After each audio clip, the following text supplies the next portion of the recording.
Hello everyone and welcome to my very first Retro Gaming Rewind. The point of the video is to look back on the year and highlight any retro gaming related news or events. For now, what goes in the video isn't set in stone as I'm still figuring some stuff out. Do expect some rules to be bent here and there. I'd also like to remind this is my take of a Retro Gaming Rewind. These are things I think are worth noting, so I'm sorry if what you like is not mentioned. Also, don't expect any modern titles here, so no Death Stranding, Code Vein, Sekiro, Cyberpunk 2077, or the like. For this video, retro gaming is anything not newer than the 6th gen consoles. This is so I can keep consistency with the video's contents. For now, here are the things I'm going to highlight. I plan on refining this list as time passes. Number 1. Remakes for retro games. Number 2. Re-releases of retro games for current gen consoles. Number 3. Mini retro consoles. And number 4. English fan translations of retro games. Lastly, when I say current gen consoles, it will always be based on the date of the video. Right now, it's the PS4, Xbox One, and Nintendo Switch. Let's start the year with the Mega Man-a-thon 7, which was from January 4 to 7. One of the biggest highlights of the event, aside from the $10,600 raise, is the Mega Man 2 run with guest Takashi Tateishi, composer of the game. The interview was done while Matt Papa was doing the run, and we get to learn a lot of the music development of the game. Video link is in the description. So this was the first time I learned that a festival like this actually exists, and I've been very impressed with everything I've seen so far. On the 25th, we get one of the most anticipated releases, Resident Evil 2 Remake. Announced back in E3 2018, RE2 Remake lets players relive the game with modern gameplay and features. It's out for the PC, PS4, and Xbox One. February continues the RE2 Remake hype. On the 15th, Ghost Survivor Stories and the 98 Classic costumes were released. Ghost Survivor Stories is a series of what-if side stories for a few side characters, while 98 Classic costume lets Leon and Claire don their original attires with all the polygons attached. Lastly, on the 24th, the old Sega headquarters was sold off due to the relocation order of Sega's group of companies. March starts with an image leak of the upcoming Sonic the Hedgehog movie, and by God, I think I'm not the only one who needed Bleach after seeing it. 2 days later, Diablo comes to GOG, making it available for modern systems. The game and its sequel have been known to need extra tweaks when trying to run on modern systems, so this makes things easier. Lastly, on the 30th, SNK announces the Samurai Showdown Neo Geo collection for current-gen consoles and PC. The collection includes the first 5 main titles and Samurai Showdown 5 Special. There are no more details on this as of late. April opens with the worldwide release of the Phoenix Wright Ace Attorney trilogy for current-gen consoles and PC. The trilogy was first on the Nintendo 3DS. This re-release allows players to experience the first 3 games with graphical updates and localization adjustments. Then on the 30th, the Sonic the Hedgehog movie trailer was released. It was bad, and Sonic looked horrifying. We all needed Bleach again on that day. May continues the Sonic movie train. On the 2nd, it was announced that Sonic will get a redesign. This is due to fan outcry and criticisms on the design, and who can blame the fans really?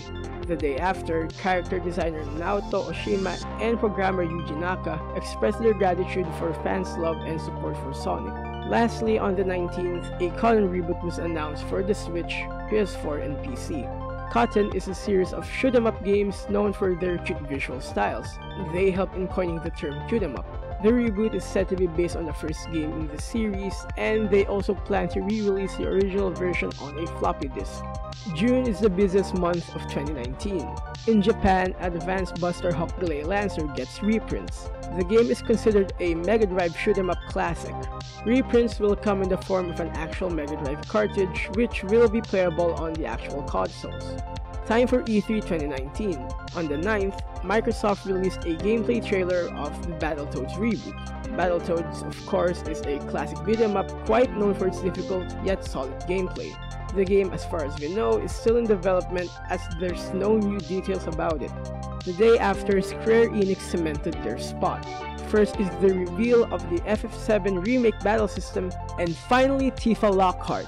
She's the best part of the announcement and I don't care what you all say. Second is the FF Crystal Chronicles Remastered announcement. Originally released for the GameCube, Crystal Chronicles is a spin-off game where players take on the role of adventurers who travel in a caravan, gathering mystical fuel for crystals, which protects the world's settlements from the destructive miasma. Lastly is the announcement of FF8 Remastered, finally letting fans play the game on modern systems, and putting to rest the rumors of why the game hasn't been remastered yet. On the 11th, Konami announces the TurboGrafx-16 and its regional counterparts. The mini console will have 2 USB controller ports and supports 5-way multiplayer. At the time of the announcement, 6 games have been announced, and which titles you get depend on which region version you'll get. For Nintendo, they announced a Panzer Dragoon remake for the Nintendo Switch.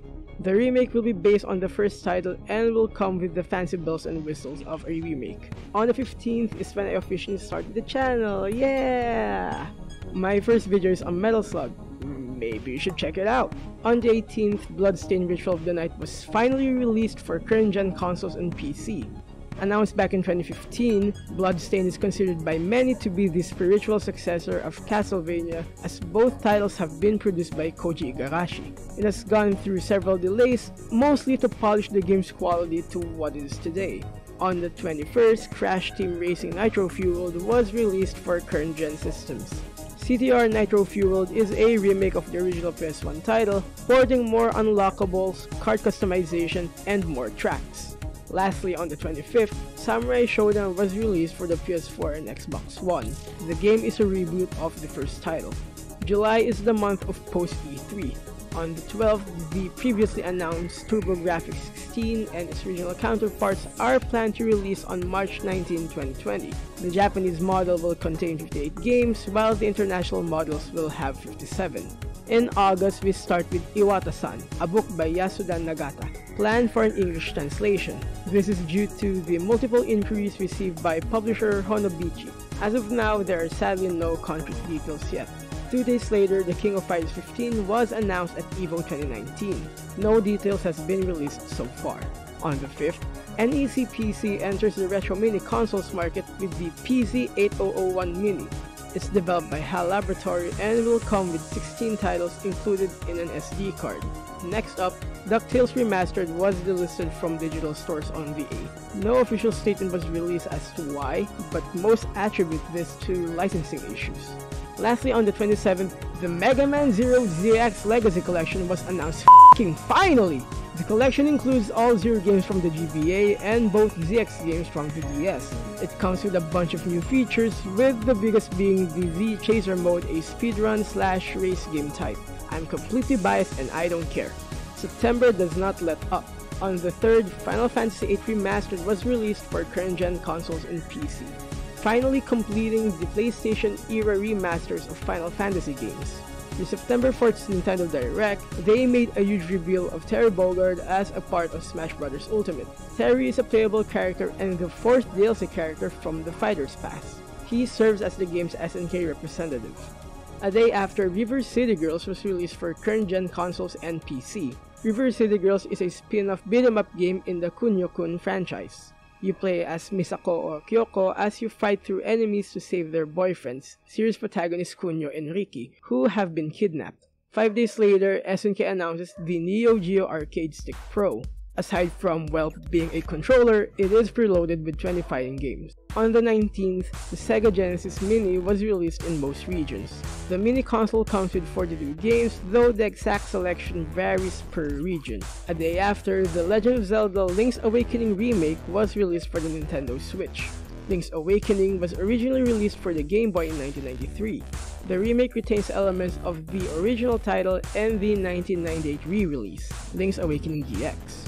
Lastly, on the 26th, Bandai announced model kits that will allow people to build their own non-functional PlayStation or Sega Saturn.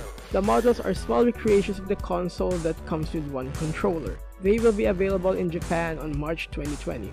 October is the month of Tetris. From October 18th to 20, we have the Classic Tetris World Championship at the Portland Retro Gaming Expo. The winner of this year's Tetris Championship is Joseph Saley, making this his second win. On the 22nd, the Analog Pocket was announced. At a glance, the device is a portable handheld that lets you play actual Game Boy, Game Boy Color, and Game Boy Advance cartridges. However, it is also a digital audio workstation with a built-in synthesizer and sequences. The Pocket also works with cartridge adapters for other handheld systems. The device will be shipping in 2020. Lastly, on the 25th, Medieval Remake was released on the PS4.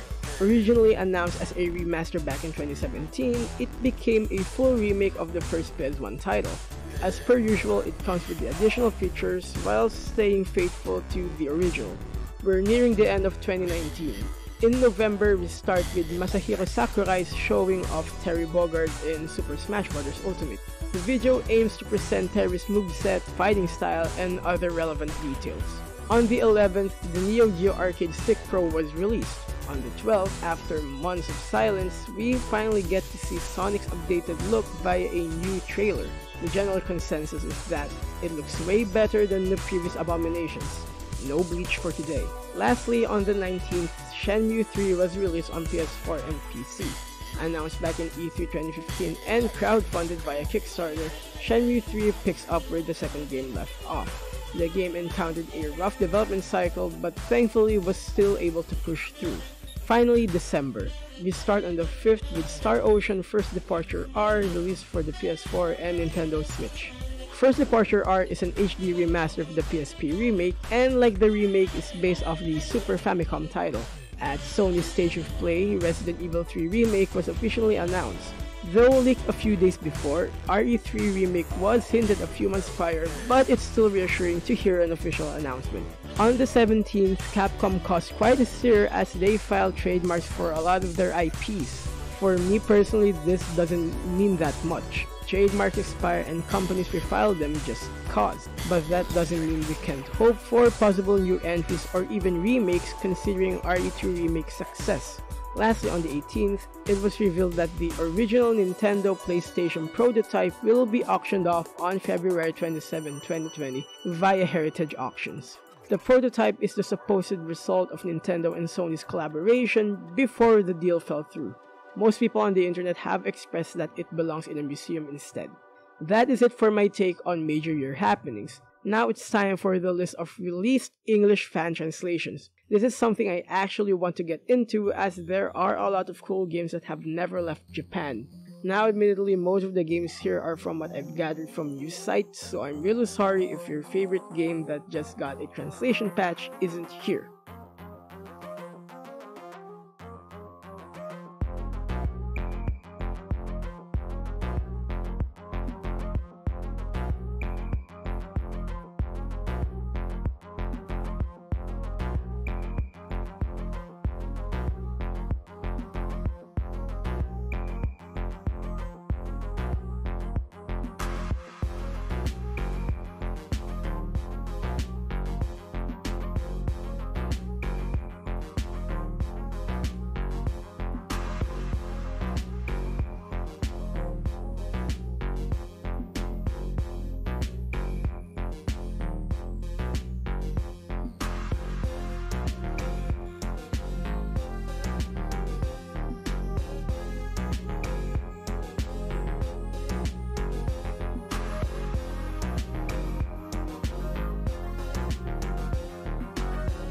And that is it for my Retro Gaming Rewind.